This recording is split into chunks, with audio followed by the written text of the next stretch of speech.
तो बात करेंगे आज हम लोग इंट्रोगेटिव पर, जिसे हिंदी में कहेंगे प्रश्नवाचक। अब सवाल ये है कि आखिर प्रश्नवाचक कहते किसको है, या प्रश्नवाचक या इंट्रोगेटिव कितने प्रकार के होते हैं, राइट। अक्सर इंग्लिश ग्रामर में ये एक हॉटेस्ट मुद्दा है कि WH वर्ड और हेल्पिंग वर्ब में हमेशा टक्कर होती है। तो WH वर्ड और हेल्पिंग वर्ब से ही हमारा क्या करता है, दोनों का दोनों बनता है। तो पहले हम लोग डिस्कस करते हैं, इन दोनों को जानने का प्रयास करेंगे कि किनका किनका क्या काम है। क्लियर। एक बार क्या कर लेते हैं कि जितने हमारे प्राइमरी हेल्पिंग वर्ब हैं और एक्सिलरी हेल्पिंग वर्ब हैं उनको हम लोग लिख लेते हैं।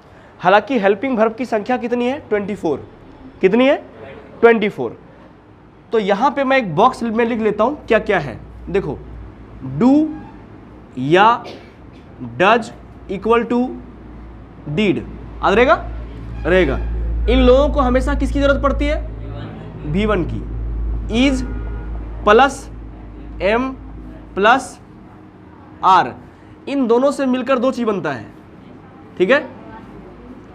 इज प्लस एम, इनसे बनता है वाज, ठीक है।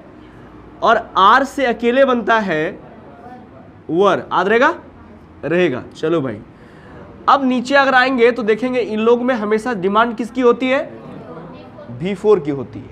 अब आगे लिखता है कि हैज प्लस हैव, हैज और हैव से क्या बनता है, हैड बनता है। ये डिमांड किसकी होती है, V3 की।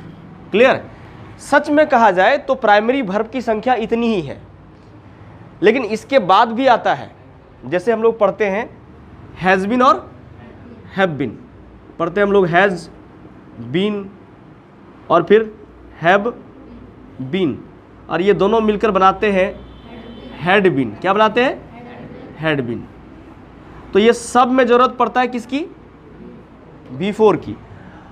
ये हमारे टोटल भाई साहब जो हैं वो है प्राइमरी हेल्पिंग वर्ब। अब हमारा बच गया एक्सिलरी हेल्पिंग वर्ब। ये एक्सिलरी हेल्पिंग वर्ब कौन है, एक्सिलरी वो है जिसको आप बेसिकली मॉडल कहते हैं। किसको कहते हैं, मॉडल। तो आइए पहले देख लेते हैं मॉडल कौन कौन हो सकता है।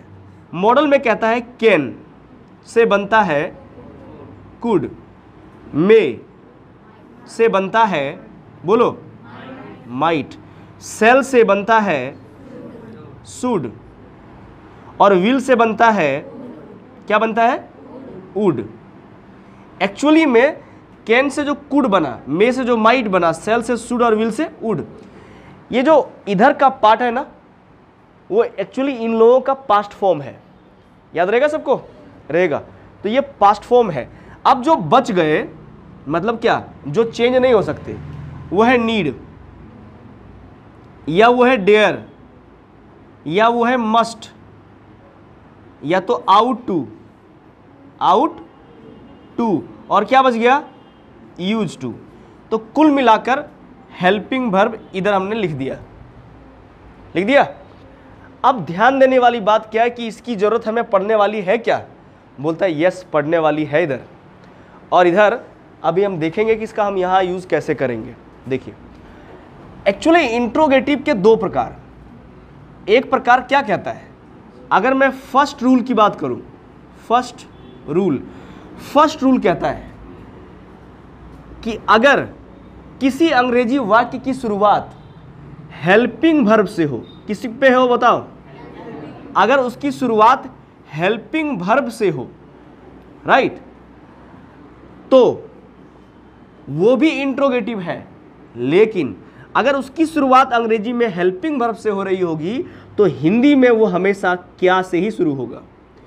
हेल्पिंग वर्ब से शुरू होने वाले सभी प्रश्नों के उत्तर अक्सर हमें देखने के लिए दो ही चीज में मिलेगा, या तो देखने के लिए हाँ में मिलेगा या तो ना में मिलेगा। क्लियर।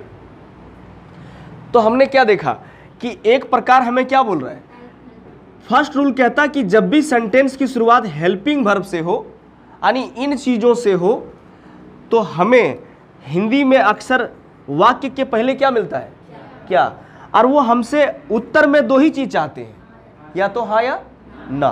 पर रूल नंबर 2 क्या कहता है ना? रूल नंबर 2 कहता है कि इससे हमारा कोई लेना देना नहीं है।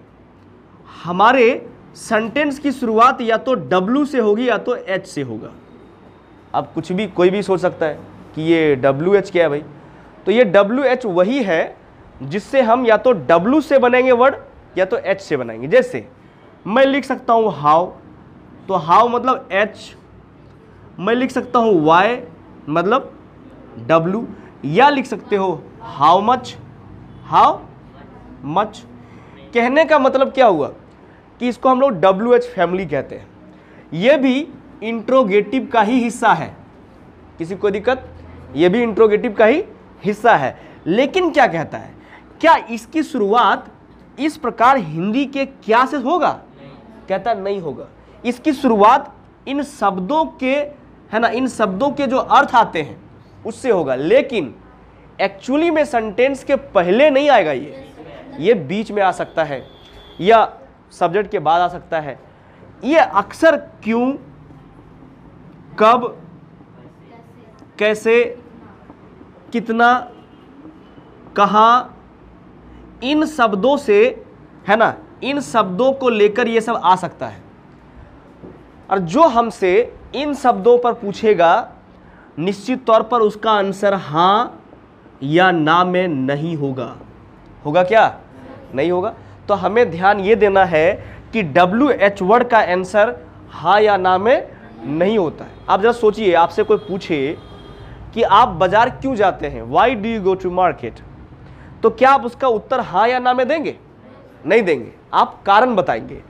तो WH वर्ड से शुरू होने वाले प्रश्नों के उत्तर हमेशा, है ना, कारण में होते हैं, रीजन में होते हैं। यानी आपको रीजन बताने पड़ेंगे। अगर आपसे कोई पूछा आई लाइक यू, तो तुम पूछते हो क्यों, तो क्यों जो है वो आपसे कारण पूछ रहा है।